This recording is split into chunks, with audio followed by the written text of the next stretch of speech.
தமிழ்நாட்டு மக்கள் அனைவருக்கும் வணக்கம். 2026 சட்டமன்ற தேர்தல் ரிசல்ட் வந்தே 4 நாள் ஆகுது. ஆனா 4 நாள் கழிச்சும் இப்ப பேசிட்டு இருக்க நொடி வரைக்குமே யாரும் ஆட்சி அமைக்கல. இதுல முக்கியமா சொல்லணும் அப்படின்னா ஆட்சி அமைக்கிறதுக்கான அனைத்து சாத்தியக்கூறு யார்கிட்ட இருக்கு அப்படின்னா தமிழக வெற்றி கழகத்துல இருக்கு, விஜய் அவர்கள்ட்ட இருக்கு. ஏன்னா 107 சீட்டு, ஒரு சீட்டு அந்த 2 தொகுதியில ஒரு தொகுதியை விட்டா கூட 107 சீட்டு கையில வச்சிருக்காரு. அடிஷனலா காங்கிரஸ் கட்சியும் வந்து சேர்ந்திருக்காங்க. சோ மொத்தம் 112 சீட்டு வச்சிருக்காரு. மெஜாரிட்டி இன்னும் தொடல. சோ சிங்கிள் லார்ஜஸ்ட் பார்ட்டியா யார் இருக்கா இப்ப பேசிட்டு இருக்க நொடியில யார் சிங்கிள் லார்ஜஸ்ட் பார்ட்டியா இருக்கா இந்த ரிசல்ட்டுக்கு அப்புறம் அப்படின்னா விஜய் அவர்கள் தான். ஏன்னா 107 பிளஸ் காங்கிரஸ் சேர்ந்தா 112 சீட்டு, தனியாவே 107 சீட்டு வச்சிருக்காரு. சோ இப்ப இந்த சமயத்துல மெஜாரிட்டி ரீச் பண்ணாத இந்த சமயத்துல ஆட்சி அமைக்கிறது, அதாவது ஆட்சி அமைக்கிறதுக்கு கவர்னர்ட்ட போய் கேட்டிருக்காரு. இந்த மாதிரி வந்து நாங்க வந்து சிஎம் நாங்க ஆயிடுறோம், ஒரு அமைச்சரவை அமைச்சிடுறோம், நாங்க ஒரு ஆட்சி அமைச்சிடுறோம், அப்புறம் ஒரு 2 வாரத்துக்குள்ள நாங்க ஃப்ளோர் டெஸ்ட் ஒன்னு நடத்தி அதுல நாங்க மெஜாரிட்டி ப்ரூவ் பண்றோம் அப்படின்னு சொல்லிட்டு ஆளுநர்ட்ட போய் கேட்டிருக்காரு. ஆளுநர் என்ன சொல்லியிருக்காரு அப்படின்னா, இல்ல நீங்க ஃப்ளோர் டெஸ்ட்ல ப்ரூவ் பண்றதா இருக்கட்டும், என்கிட்ட லிஸ்ட கொடுங்க, 118 பேர் உங்களுக்கு ஆதரவு கொடுக்கக்கூடிய லிஸ்டை என்கிட்ட கொடுங்க அப்படின்னு சொல்லிட்டு ஆளுநர் கேட்டிருக்காரு. அதுக்கப்புறம் மறுபடியும் போய் சந்திச்சிருக்காரு. இது மாதிரி எங்கள்கிட்ட திரும்பவும் நான் சொல்றேன், எங்கள்கிட்ட 112 சீட்டுங்க பாங்க, காங்கிரஸ்லாம் வந்துட்டாங்க, இன்னொரு 6 சீட்டு தான், நாங்க எப்படி 2 வாரத்துக்குள்ள ரெடி பண்ணிடுவோம், எல்லாத்தையும் பேசிட்டு இருக்கோம், ரெடி பண்ணிடுவோம், 118 நாங்க ஃப்ளோர் டெஸ்ட்ல காட்டுறோம் அப்படின்னு சொல்லிட்டு மறுபடியும் சொல்லியிருக்காரு. திரும்பவும் ஆளுநர் அவர்கள் சரி 6 ரூபாய் அப்படின்னு சொல்லிட்டு ஒரு காமெடி இருக்காமே, சரி 118 காட்டுங்க, சரி என்ன கேட்டாலும், அதாவது நாங்க நிரூபிச்சிடறோம், நாங்க இது பண்ணிடுறோம் சொன்னாலும் சரி 118 ஏன் கண்ணு முன்னாடி இப்ப காட்டுங்க, ஆளுநர் மாளிகையில அவர் கண்ணு முன்னாடி இப்ப எனக்கு லிஸ்ட காட்டுங்க, என்கிட்ட காட்டுங்க அப்படின்னு சொல்லிட்டு ஃப்ளோர் டெஸ்ட்க்கு முன்னாடி அவர் லிஸ்ட கேட்கிறாரு. நீங்க சிஎம் ஆகணும்னா என்கிட்ட லிஸ்ட காட்டுங்க அப்படின்னு சொல்லிட்டு. சோ இப்ப ஒரு கேள்வி எல்லாத்துக்கும் எழுது. அது என்ன கேள்வி அப்படின்னா, சட்டப்படி இது முடியுமா? ஆளுநர் அவர்கள் இந்த மாதிரி சட்டத்தின் ரீதியாக இல்லனா பல்வேறு உச்சநீதிமன்ற தீர்ப்புகள் ரீதியாக இப்படி அவருக்கு அதிகாரம் இருக்கா? ஒரு ஆளுநர், ஒரு மாநில ஆளுநருக்கு இந்த அதிகாரம் இருக்கா அப்படின்னு ஒரு கேள்விதான் எழுது. இந்த வீடியோல அதுக்கான பதிலா தான் சொல்ல போறேன். சட்ட ரீதியா இது செல்லுமா செல்லாதா, ஆளுநர் அப்படி சொல்ல முடியுமா முடியாதாங்கிறத இந்த வீடியோல அதுக்கான பதிலா உங்களுக்கு சொல்ல போறேன். கரெக்டா வீடியோ ஸ்கிப் பண்ணாம பாருங்க. இது அதாவது அரசியல் சம்பந்தப்பட்ட வீடியோ தாண்டி அரசியல்ல ஒரு சட்ட பிரச்சனை வருது, அந்த சட்டத்துல என்னென்ன வழிகள் இருக்கு அப்படிங்கறத பொட்லச்ச மாதிரி நான் சொல்றேன், கரெக்டா கவனிங்க. ரைட்டா? இப்ப இதுல வந்து நம்ம முக்கியமா பார்க்கக்கூடியது என்ன அப்படின்னா, 3 வழக்குகள் ஃபர்ஸ்ட் பார்த்துடணும். அதாவது ஆளுநருக்கு இந்த அதிகாரம் இருக்கா? ஒரு ஃப்ளோர் டெஸ்ட்ல மெஜாரிட்டி ப்ரூவ் பண்ண சொல்றது வேற, ஆனா என் கண்ணு முன்னாடியே மெஜாரிட்டியை காட்டுங்க, 118 லிஸ்ட் என் கண்ணு முன்னாடியே அந்த பிடிஎஃப் காட்டுங்க அப்படின்னு சொல்றது வேற. அதனால இதுக்கு அவர்கிட்ட அதிகாரம் இருக்கா அப்படிங்கிறதுக்கு ஃபர்ஸ்ட் நம்ம பார்க்க வேண்டியது ஆர்டிகல்ஸ்லாம் முன்னாடி, கான்ஸ்டிடியூஷன்ல என்ன சொல்லியிருக்காங்க அந்த மாதிரி விஷயத்துக்கு முன்னாடி, விதிகளுக்கு முன்னாடி உச்சநீதிமன்றம் தீர்ப்பு அளிச்சிருப்பாங்களே அந்த தீர்ப்பை பார்த்துருவோம். நான் திரும்ப சொல்றேன், அந்த பக்கம் இந்த பக்கம் இல்லாம ஒரு உண்மையா தான் பார்க்கணும், ஒரு நடுநிலையா ஒரு உண்மையா தான் பார்க்கணும். அந்த ரீதியில இந்த வீடியோ பாருங்க. ரைட்டா? சோ உச்சநீதிமன்றம் இது ஒரு சட்டம் சார்ந்த கல்வி சார்ந்த ஒரு வீடியோ, அப்படி பாருங்களேன். உச்சநீதிமன்றம் என்ன தீர்ப்பு சொல்லியிருக்காங்க அப்படின்னா, 3 தீர்ப்பை நான் உங்களுக்கு கண்ணு முன்னாடி காட்டுறேன். ஃபர்ஸ்ட் தீர்ப்பு என்ன அப்படின்னா, பொம்மை வழக்குன்னு ஒரு வழக்கு வந்துச்சு. இந்த வழக்கோட தீர்ப்பு 1994 இந்த தீர்ப்பு வழங்குறாங்க. இந்த வழக்கோட பின்னணி என்ன அப்படின்னா, கர்நாடகால பொம்மைன்னு ஒரு சிஎம் இருக்காரு. 1988 இவர் சிஎம்மா இருக்காரு, அதனால இவரை சிஎம்மா எங்களால் ஏத்துக்க முடியாதுன்னு சொல்லிட்டு ஒரு 19 எம்எல்ஏ கர்நாடகா சட்டமன்றத்திலிருந்து ராஜினாமா செய்யறாங்க. 19 எம்எல்ஏ அவர் கட்சியில இருந்து வெளில போறாங்க. இவரை ஆதரிக்க முடியாது அப்படின்னு சொல்லிட்டு, இவர் சிஎம்மா இருக்காரு, இவரை ஆதரிக்க முடியாதுன்னு சொல்லிட்டு ஒரு 19 எம்எல்ஏ வெளில கிளம்புறாங்க. அவர் ஆதரவு வந்து வாபஸ் வாங்குறாங்க. உடனடியாக கவர்னர் என்ன செய்யறாருன்னா, 19 எம்எல்ஏ கிளம்பிட்டீங்களா, அப்ப ஓகே, நான் இங்க 356 ஆர்டிகல், அதாவது ஆர்டிகல் 356 என்ன சொல்லுதுன்னா, குடியரசுத் தலைவர் ஆட்சியை ஒரு மாநிலத்தில் போடலாம்னு சொல்லுது. அப்ப 19 எம்எல்ஏ கிளம்பிட்டீங்க, அப்ப நான் குடியரசுத் தலைவர் ஆட்சியை கர்நாடகாவில் போட்டுறேன் அப்படின்னு சொல்லிட்டு குடியரசுத் தலைவர் ஆட்சியை போட்டாரு. பொம்மை கேட்கிறாரு, பொம்மை முதல்வர் அவர்கள் அந்த காலகட்டத்தில் கேட்கிறார் ஆளுநர்ட்ட, இருங்க 19 எம்எல்ஏ தான் போனாங்க, நான் கொஞ்சம் மெஜாரிட்டியை ப்ரூவ் பண்ணி காட்டுறேன், வெயிட் பண்ணுங்க, எனக்கு ஒரு சான்ஸ் கொடுங்க, ஃப்ளோர் டெஸ்ட் நடத்துங்க, நான் ப்ரூவ் பண்ணி காட்டுறேன் அப்படின்னு சொல்லிட்டு பொம்மை கேட்டாங்க. இல்ல அதான் கிளம்பிட்டாங்களே, உங்க மெஜாரிட்டி வராது, ஒரு யூகத்தின் அடிப்படையில் மெஜாரிட்டி வராது அப்படின்னு சொல்லக்கூடிய ஒரு யூகத்தின் அடிப்படையிலேயே ஆளுநர் அவருடைய ஆட்சியை கவிழ்த்தாங்க. உடனே அவர் ஹைகோர்ட்டுக்கு போய் அந்த கேஸ் சுப்ரீம் கோர்ட் போய், சுப்ரீம் கோர்ட் 1994 ஒரு மிகப்பெரிய தீர்ப்பு வழங்குது. இந்த மாதிரி ஒரு மாநிலத்தில் ஆளுநர் அதிகாரம் எந்த அளவுக்கு இருக்கும் அப்படின்னு சொல்லக்கூடிய முக்கியமான தீர்ப்பு வழங்குது. அதாவது ஆர்டிகல் 356 தவறுதலா பயன்படுத்தக்கூடாது அப்படின்னு சொல்லக்கூடிய மிகப்பெரிய ரூல்ஸ் அண்ட் கைட்லைன்ஸை வழங்குது உச்சநீதிமன்றம் இந்த வழக்கில். அதை சொல்றாங்க பாருங்க, இந்த சம்பந்தப்பட்ட விஷயம் இப்ப நடந்துட்டு இருக்க இந்த சம்பந்தப்பட்ட விஷயத்துல உச்சநீதிமன்றம் சொல்றாங்க பாருங்க, majority should normally be tested on the floor of the assembly, not decided by the governor subjectively. ஒரு மெஜாரிட்டிங்கிறது சட்டமன்றம் அந்த அவைக்குள்ள மட்டும் தான் ப்ரூவ் பண்ணணும் தவிர தனியா வேற எங்கேயோ ஒரு ஹாலுக்குள்ளேயோ இல்ல கவர்னர் முன்னாடியோ ப்ரூவ் பண்ணி காட்டணும் அவசியம் இல்லை. சட்டமன்றத்தில் மட்டும் தான் மெஜாரிட்டி ப்ரூவ் பண்ணி அந்த ஃப்ளோர் டெஸ்ட் தான் மெயின் ஏரியா அப்படின்னு சொல்லிட்டு உச்சநீதிமன்றம் ஒரு தீர்ப்பு கொடுக்குறாங்க. அதுவும் இங்கே சொல்றாங்க, governors personal opinion is not enough அப்படின்னு சொல்லுவாங்க. கவர்னரோட தனிப்பட்ட அந்த ஒப்பீனியன் இருக்குல்ல, அது மட்டும் போதாது, ஃப்ளோர் டெஸ்ட் நடத்தணும், அதில் மெஜாரிட்டி ப்ரூவ் பண்ணணும். Arbitrary dismissal of government is unconstitutional. இதெல்லாம் இல்லாம ஒரு அரசாங்கத்தை இந்த கேஸ்ல பொறுத்த வரைக்கும் 356 பயன்படுத்தி அந்த ஆட்சியை கவிழ்த்திருக்காரு கவர்னர் கர்நாடகா வழக்குல, இந்த பொம்மை வழக்குல. அதனால இதை சொல்றாங்க அன்கான்ஸ்டிடியூஷனல் சொல்லி சொல்றாங்க. Floor test is the proper democratic method. ஒரு ஜனநாயக முறை இந்தியாவில் பொறுத்த வரைக்கும் ஜனநாயக முறை என்பது ஃப்ளோர் டெஸ்ட் தான். அப்ப ஃப்ளோர் டெஸ்ட் பிராக்டிஸ் அப்படிங்கிறது முக்கியத்துவம் கொடுத்திருக்காங்க இந்த வழக்குல உச்சநீதிமன்றம் பொறுத்த வரைக்கும். இதே மாதிரி இன்னொரு வழக்கு நம்ம சொல்லலாம், ரமேஸ்வர் பிரசாத் அசஸ் யூனியன் ஆஃப் இந்தியா 2006 இருக்கக்கூடிய இந்த வழக்கு. இது என்ன வழக்கு அப்படின்னா, பீகார்ல 2006 சமயத்துல எலெக்ஷன் நடக்குது. அந்த எலெக்ஷன்ல தொங்கு சட்டமன்றம் வருது. அதாவது இப்ப நடக்குதுல தமிழ்நாட்டில் இதே மாதிரி ஒரு பிரச்சனை 2006 பீகார் எலெக்ஷன்ல வந்துச்சு. ரைட்டா, தொங்கு சட்டமன்றம் வந்துச்சு.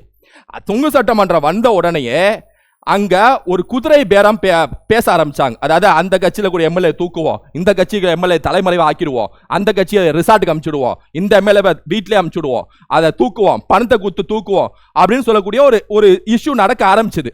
ஆளுநர் இதை பார்த்து, ஆஹா இந்த மாதிரி பேச ஆரம்பிச்சாங்க, கட்சிகள் எல்லாமே குதிரை பேரம் பண்ண ஆரம்பிச்சாங்க, எம்எல்ஏ தூக்கி மெஜாரிட்டியை ப்ரூவ் பண்ண காட்டுறதுக்கான ஒரு விஷயத்துல ஈடுபட ஆரம்பிச்சாங்கன்னு ஒரு யூகத்திலேயே, இப்படி குதிரை பேரம் நடக்குது ஒரு யூகத்துல என்ன பண்ணிட்டாரு அப்படின்னா, அந்த ஆட்சி அதை டிஸ்மிஸ் பண்ணிட்டாரு, அந்த அசம்பிளியே டிஸ்மிஸ் பண்ணிட்டாரு. அந்த எலெக்ஷன் இன்வாலிட் டோட்டலா அந்த ரீ எலெக்ஷன் அப்படின்னு சொல்லிட்டு அறிவிக்கிற மாதிரி ஒரு விஷயம் நடந்துச்சு அந்த காலகட்டத்தில் 2006. அப்ப உச்சநீதிமன்றம் ரூலிங் கொடுக்குது. அவங்க உச்சநீதிமன்றம் போனனால அந்த கேஸ்க்கான தீர்ப்பு வழங்குறாங்க. என்ன தீர்ப்பு அப்படின்னா, dissolution of assembly was unconstitutional. எப்படி நீங்க சட்டசபையை கலைக்க முடியும்? மெஜாரிட்டி ஃப்ளோர் டெஸ்ட் நடக்கல, மெஜாரிட்டி ப்ரூவ் பண்ண வாய்ப்பும் கொடுக்கல, குதிரை பேரம் நடத்துறாங்கன்னு சொல்லிட்டு கழுத்து ரீ எலெக்ஷன் மாதிரிலாம் கொண்டு போறீங்களா? இது எப்படி? இது சட்டப்படி செல்லாது. அது மாதிரி சொல்றாங்க. அதுமாதிரி governors report was based on assumptions and not concrete proof. ஒரு அசம்ப்ஷன்ஸ் ரீதியிலே தான் நீங்க போயிருக்கீங்க, அப்படி இருக்கக்கூடாது. ப்ரூஃப் உங்க கையில் இருந்தால் மட்டும்தான் கவர்னர் முடிவு எடுக்க முடியும். நீங்களா யூகிச்சு இப்படி நடக்கும் போல, இப்படிதான் இருக்கும் போல, மெஜாரிட்டிலாம் காட்டுறதுக்கு வாய்ப்பு இல்லை போல அப்படின்னு சொல்லிட்டு நீங்களா முடிவெடுக்க முடியாதுன்னு சொல்லிட்டு இந்த தீர்ப்பில் சொல்றாங்க. பார்ட்டிஸ் ஷுட் நாட் கெட் அதாவது parties should get opportunity to prove majority. இங்க பாருங்க, parties should get opportunity to prove majority. ஒரு கட்சிகள் மெஜாரிட்டி ப்ரூவ் பண்ணதுக்கு அவங்களுக்கான சந்தர்ப்பம், அந்த வாய்ப்பை கொடுக்கணும் அப்படின்னு சொல்லிட்டு கரெக்டா ரமேஸ்வர் பிரசாத் கேஸ்ல சொல்றாங்க.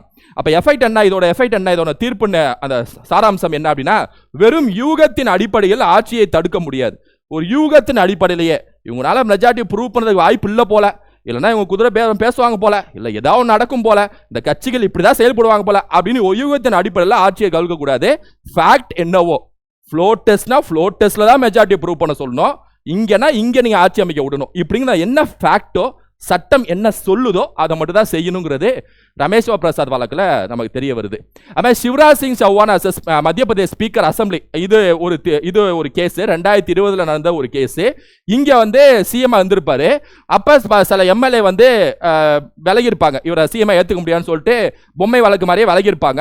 உடனடியா ஆட்சி கவிழ்ந்து போகும். அப்ப உச்சநீதிமன்றம் தீர்ப்பு சொல்றாங்க, immediate floor test should be conducted. அப்படி விலகினாலும் டக்குன்னு ஃப்ளோர் டெஸ்ட் நடத்துங்க, அதை விட்டுட்டு அவையை கலைக்கிறதோ இல்லை ஆட்சியை கலைக்கிறதோ என்னது இது அப்படின்னு சொல்லிட்டு பொம்மை வழக்கு மாதிரியே இங்க தீர்ப்பு வழங்கியிருக்காங்க. Majority must be proven in the house quickly. ஒரு நிறைய எம்எல்ஏ போயிட்டாங்க அப்படின்னா டக்குன்னு மெஜாரிட்டிக்கு அந்த டெஸ்ட்டை வைக்கிறது தான் உங்களுக்கு பிரதான வேலையா இருக்கணும். ஃப்ளோர் டெஸ்ட் மட்டும் தான் ப்ரையாரிட்டி கொடுக்கணும் அப்படின்னு சொல்லியிருக்காங்க. Constitutional uncertainty cannot continue for long அப்படின்னு சொல்லி இந்த சிவராஜ் சிங் வழக்கில் சொல்லியிருக்காங்க. அப்ப நமக்கு 3 வழக்கோட தீர்ப்புல கிளியரா உச்சநீதிமன்றம் ஒரு கைட்லைன்ஸும் ஒரு தீர்ப்பும் கொடுக்குறாங்க. ஒரு ஆட்சியை மெஜாரிட்டி செக் பண்ணணும் அப்படின்னா அது சட்டமன்றத்துக்குள்ள மட்டும்தான் செக் பண்ண முடியும் சொல்லிட்டு. ஒரு எத்தனை சீட்டு ஒரு சட்டமன்றத்தில் இருக்கோ அதில் பாதிக்கு மேலே வந்தால் மெஜாரிட்டி, எத்தனை பேர் உட்கார்ந்துருக்காங்களோ பிரசண்டாக இருக்காங்களோ அதில் பாதிக்கு மேலே வந்தால் மெஜாரிட்டி.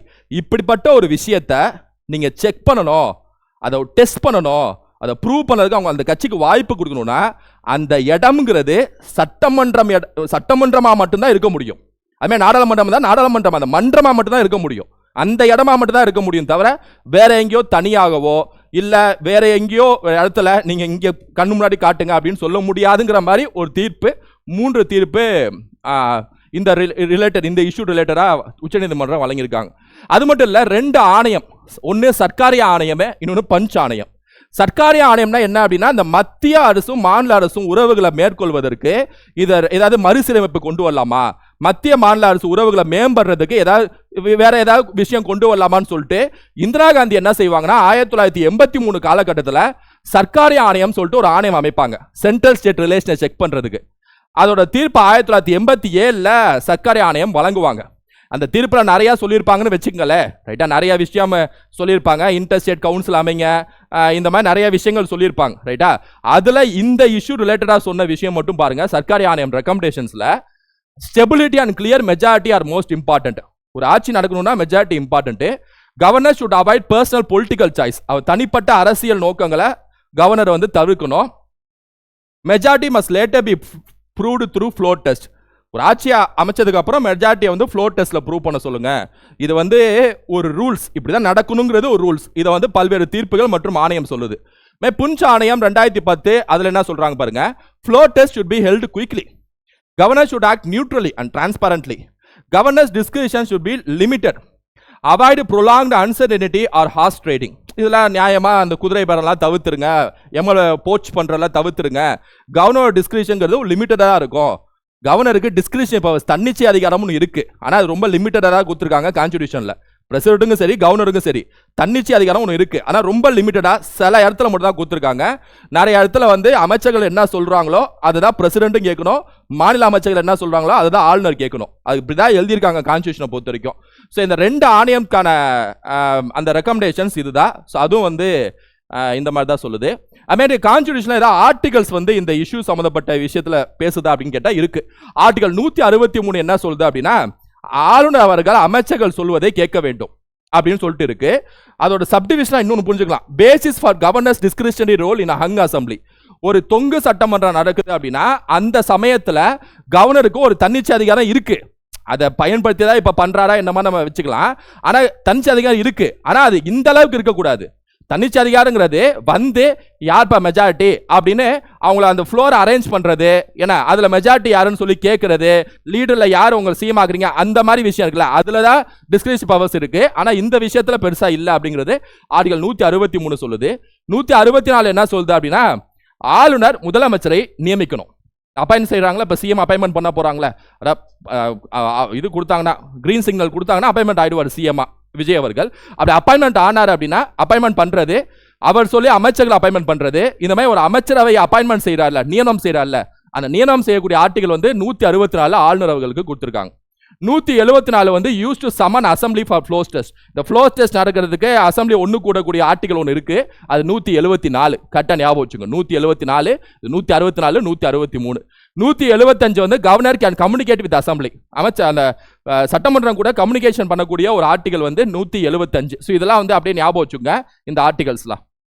இறுதியாக இது வரைக்கும் நம்ம தீர்ப்புகள் பார்த்தோம், ரெக்கமெண்டேஷன்ஸ் பார்த்தோம், ஆர்டிகல்ஸ் பார்த்தோம், இந்த மாதிரி சட்ட விதிகள் எல்லாத்தையும் பார்த்துட்டோம், ரைட்டா. இது முழுக்க முழுக்க ஒரு உண்மையா பார்க்கணும், ஒரு விஷயத்தை ஃபேக்டா பார்க்கணும், ரைட்டா. பிடிச்சிருக்குதோ பிடிக்கலையோ ஃபேக்ட் தான். அதுல நீங்க வந்து தெளிவா இருக்கணும், ரைட்டா. நான் இந்த கட்சி, நான் அந்த கட்சி, எனக்கு இந்த கட்சி பிடிக்கும், அதனால இது எனக்கு சாதகமா இருக்கிறதுனால இதை நான் எதிர்ப்பேன், இல்ல இதுக்கு பாதகமா இருக்கனால இதை நான் ஆதரிப்பேன், அப்படிலாம் இல்ல. எது உண்மை, சட்டப்படி என்ன அப்படிங்கிற பார்த்து அதுக்கான ஒரு முடிவு எடுக்கிறதா சரியான, என்ன சொல்றது, நம்ம ஒரு சரியான ஒரு கூர்மையான டெசிஷன் எடுக்கிறதுக்கு வழிவகுக்கும், ரைட்டா. ஸோ அந்த அடிப்படையில் தான் இந்த வீடியோ நம்ம அப்லோட் பண்றோம். ஸோ இப்போ சட்டமன்றம் காலியா இருக்கு, இன்னும் கொஞ்ச நாள்ல இந்த சட்டமன்றம் ஃபுல்லாவே ஃபில் ஆயிடும். பட்ஜெட் அடுத்த மாதம் வரும்னு நினைக்கிறேன், ஏன்னா இடைக்கால பட்ஜெட் தான் போட்டாங்க. இப்போ ஒரு முழு பட்ஜெட் அடுத்த மாதம் போடணும். எந்த ஆட்சி அமைக்க போறாங்களோ அந்த ஆட்சி அடுத்த மாதம் பட்ஜெட் போடுவாங்க. பட்ஜெட்டில் பல்வேறு திட்டங்கள் அறிவிப்பாங்க, அந்த திட்டங்களை எப்படி செயல்படுத்த போறாங்க.